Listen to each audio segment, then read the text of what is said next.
বঙ্গোপসাগরে মাছ ধরতে গিয়ে বড়সড় দুর্ঘটনার মুখে পড়ল একটি মৎস্যজীবী ট্রলার। জাল টানার সময় ট্রলারের পাটাতন ফেটে যাওয়ায় দ্রুত ট্রলারের ভেতরে জল ঢুকতে শুরু করে।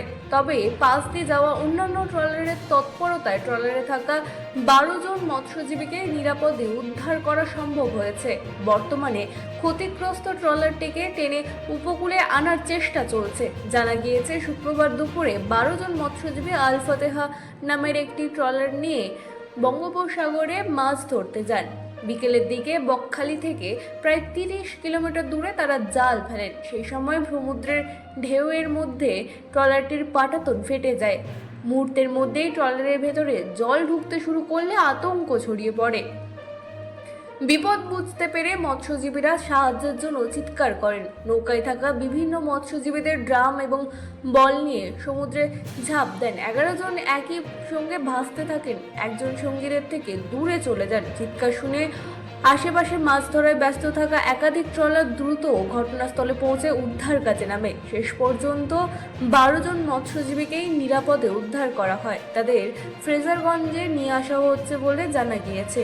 Bureau report, রাতদিন news network.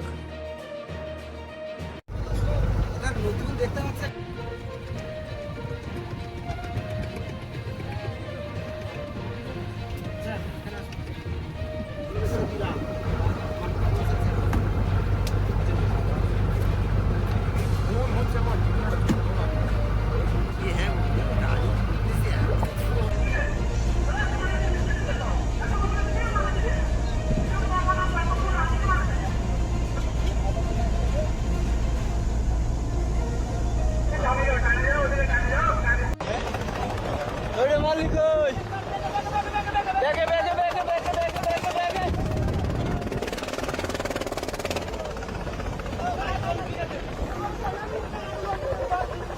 ওরে আগে ওরে লঙ্গি পারে আগে ওরে লঙ্গি পার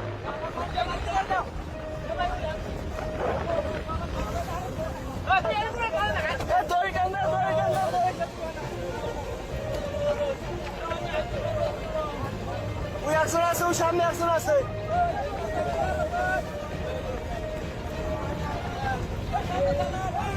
ওই সামনে